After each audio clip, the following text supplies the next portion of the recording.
Welcome back to the Zero to Hero Challenge. Last episode we got the gear from the Primordials, we got the Squirrel Tentacle, we got the Void Chitin Band, we also got the Legion Bracer and the Epoch Bracers from Undead Duo, the Death Knight Relics from Zeklin's Keep, and finally the Warhelm from Demos Mortis. Now, we're still looking to improve our all resistance, so the first step is to get a belt.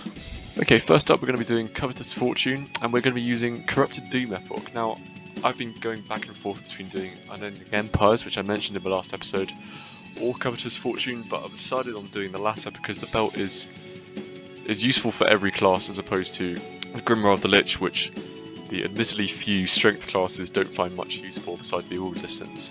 Now it is a tougher fight, and I want to, well, I've spent a while on it, let's put it that way. I've tried it with a load of different classes, but I want to use a class that has very good burst, and hey, we've got 4 epochs to use, might as well start now.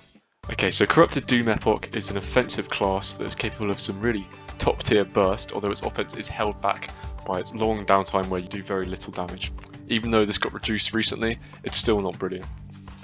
The class's defenses are surprisingly good, and I'd say at least the best among any epoch.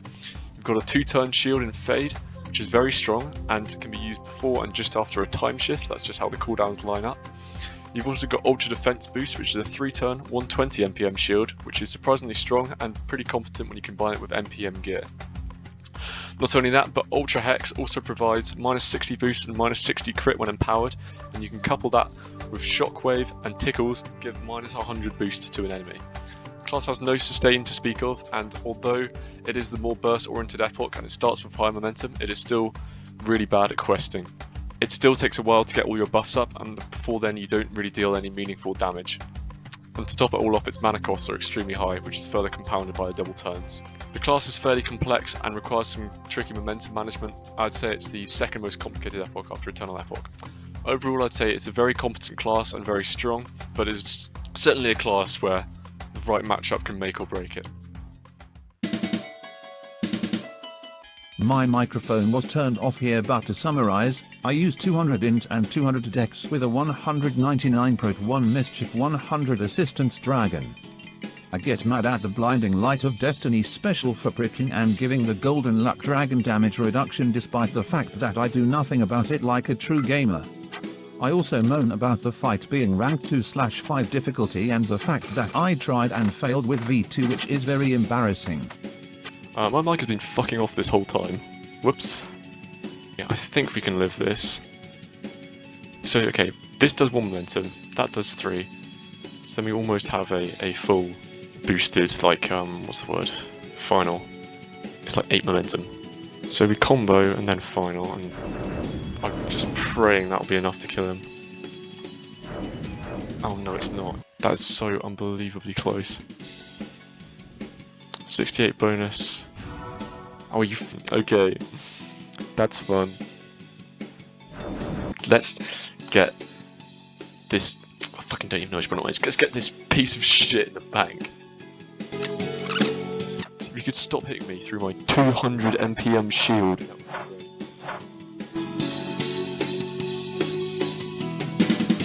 Switch to my MPM gear. We definitely MPM stack here, or to the extent we can, because we're going to be on a lot less bonus.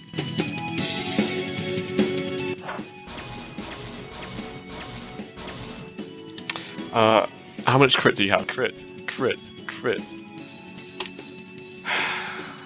Okay, we're doing better. I don't have the relic equipped, whoops.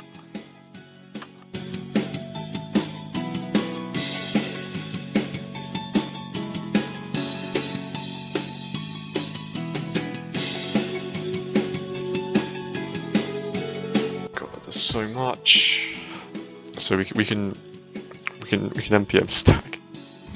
We get a heal off if we dodge this. That was like a 50-50. Okay, change of plan. Because of the all resistance debuff, I'm actually going to go magic instead. Maybe that'll be enough. I don't think Scout was even that useful because we had aim boost. Maybe this will be the difference maker. You never know.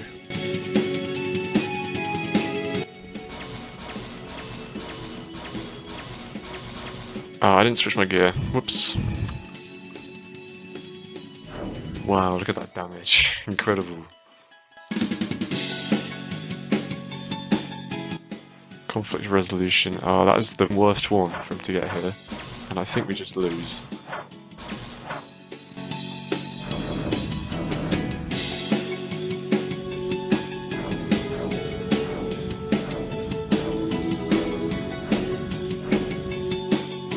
I think that is noticeably more damage though. This is like the absolute worst fortune to have. Any other arrangement of fortunes I think is okay. But that one is really bad there. In fact, we'd like that one first. That would be ideal. Okay. I keep forgetting.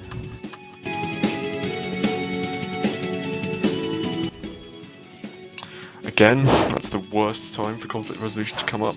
I'm really mad, mostly because I feel the need to hurry up because it's Sunday and I haven't done any of the challenges yet.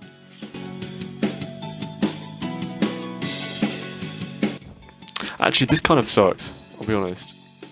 Do we need to punch this? I think we do, because otherwise he'll just heal a bunch.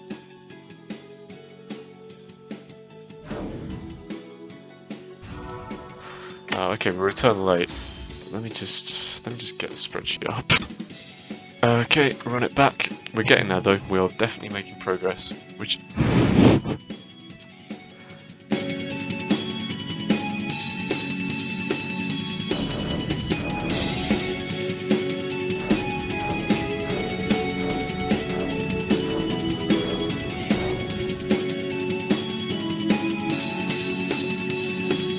Okay, good news is this doesn't do a lot. I spoke too soon, that was kind of a lot. So this is our timer. This is our timer to kill him. 3 turns. Let's think about this. To be fair, you have to have a very high IQ to understand Epoch. The combos are extremely subtle, and without a solid grasp of quantum space. I'm checking so much because I'm terrified this is going to fail. Like, this fight has got a whole storied history attached to it now. What we could do is pierce. I think we can kill him. I think we can. Okay, combo. Okay, surely we do enough. Surely we do enough. Yes! Oh my god. You understand how long I've been doing that fight. That's... Oh, that's so good. We've still got to kill the tree though. Oh no. Oh yes. Yes. We've done it. Finally we can get the reward we've worked so hard for. The fortunate wish. I'm just kidding, I've actually already exchanged it. Here we go. Paper coil 3. 51 all resistance. That is a sight for sore eyes. Corrupted Doom Epoch, you've done exceptionally well at handling a very steep difficulty spike. Thank you very much. Okay, next up we're going to do the Corrupted 7 and Pandora, and there is no more fitting a class to do that with than SoulWeaver. Okay, SoulWeaver, in a similar vein to Corrupted Doom Epoch, is an offensive class that is very burst heavy. In fact, most of your damage is concentrated into a single skill, Unleash Soul Sink. This move has the highest reliable one-turn damage in the game when you combine it with all of SoulWeaver's other buffs. Its defenses are also very solid. You have a very strong 3-7 shield that is 180 or 200 depending on whether or not you're synced to both NPM and BPD. It has a great uptime, but also having avoidance and defense in your shield means that opposing attacks have to roll twice in order to hit you. You also have Soul Vacuum, which is a very strong minus 60 boost debuff under Soul Sync, which can be combined with Soul Burst's minus boost effect as well to inflict high amounts of boost on the enemy. You also have a very strong one-turn blind with Annihilate. The only HP sustain the class has is with Soul Vacuum's very small 6 or 10% heal, although I'd argue this is made up for by its great offense and defense. At higher levels it doesn't have much of a use for questing, but at lower levels where auto crits are much more highly valued, a Valor Impact combo is enough to deal with almost every enemy. In this challenge, I'm not going to have the use of Aventail, which is what this chart is for. I will be using SoulWeaver without Aventail, which is notably weaker. In particular, you take a hit to your best offensive and defensive tools. Your Soul Sync only does 60% of the damage that the Aventail version does, and your Retribution does only 75%. Furthermore, Soul Aegis goes from being a 3-7 shield to a 2-7 shield, which might not sound like it, but is in fact a huge nerf. In this state, I'd argue that SoulWeaver is well below the power level of other story classes, although the original class is extremely solid. Regardless, it should have no trouble with any of these guys, except maybe Wrath. We'll see.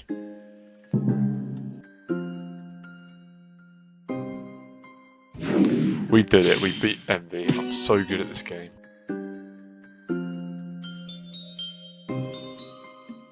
There we go, we did it. Greed down.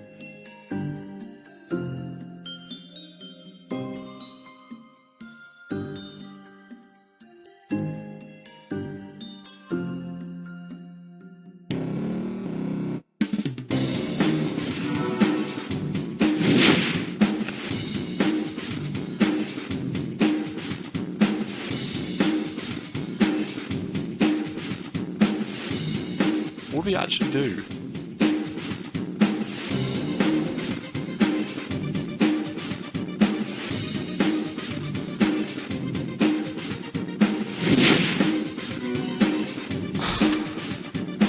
Alright, shock horror, I've made a spreadsheet. God help us.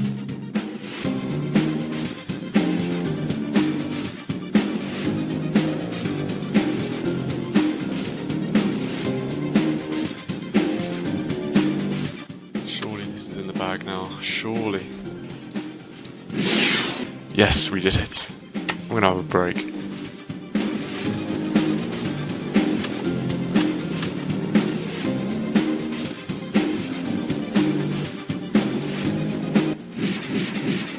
That is the most tragic soul sink I have ever seen in my life. Lovely.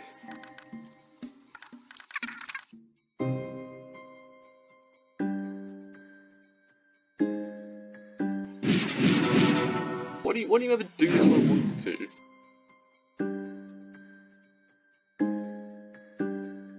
That wasn't so much hard as it was just painful. Okay, cool.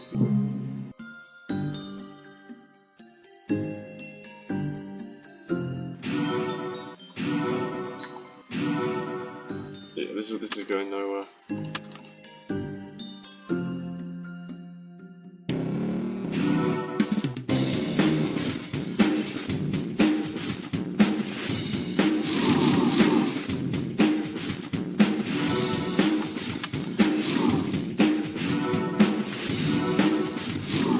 We need to go change the stats a bit.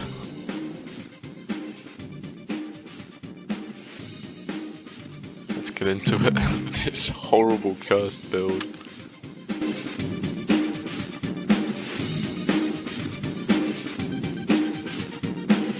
Guess I can try Purge, see what that does for me. Oh, okay. I think that is definitely the way to do it though, as tragic as that sounds.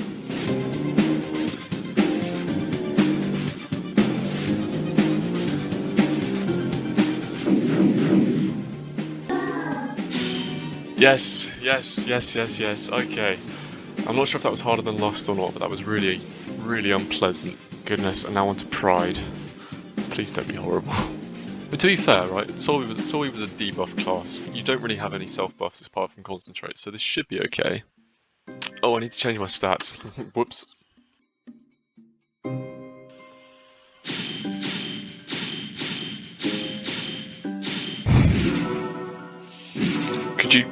Could you stop?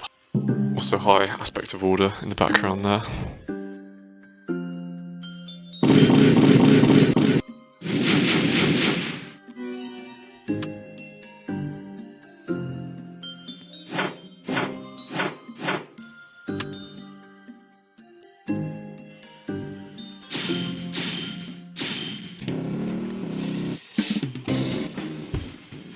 Oh, you.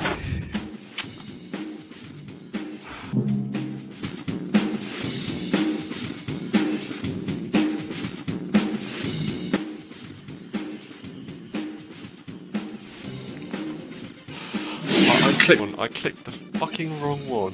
That's fucking funny.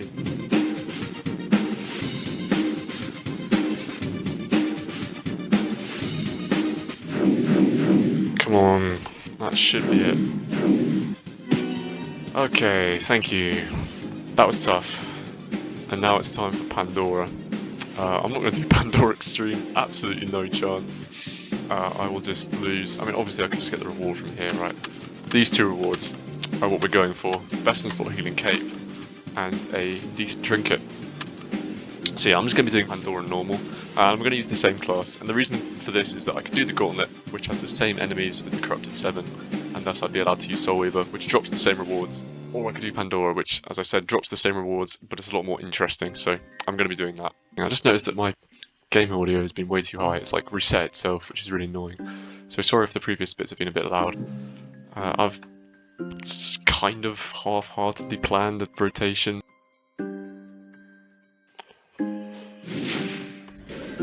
Well, 20.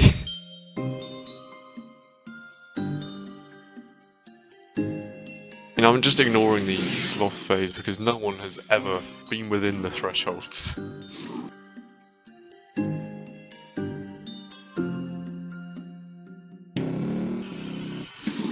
Maybe we just do it like slog it out. She's not doing any damage. If we just keep her impurity down.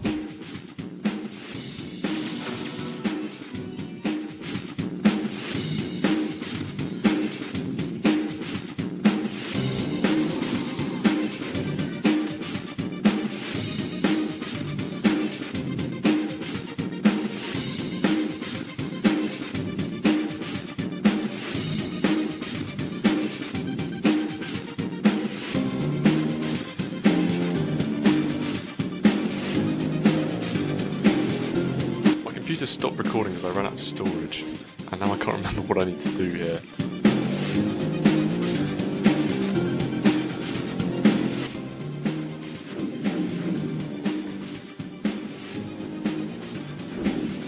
Yeah, we did it, okay.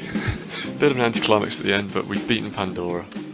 Okay, well done SoulWeaver, you've done reasonably well in the cannon fight. I do apologise that you won't be seeing the full potential of SoulWeaver in this video. In this series, rather, but loads of people have made some very impressive SoulWeaver videos. But yeah, we can add the Corrupted 7 Trinket and Elpis to our inventory, which also brings our all resistance total up to 55. So yeah, thank you for watching this episode. I'm sorry that there's only 2 challenges instead of 4 or 3. Well, 2.5 kinda. But yeah, this is just because of the length of the video, and also because these are actually taking a long time to do now. Both of them took the same time as the rest of the... Both of them individually took the same time as all the challenges in part 2 combined. So yeah, no video next week because I've got exams, but yeah, I will see you soon, and take care.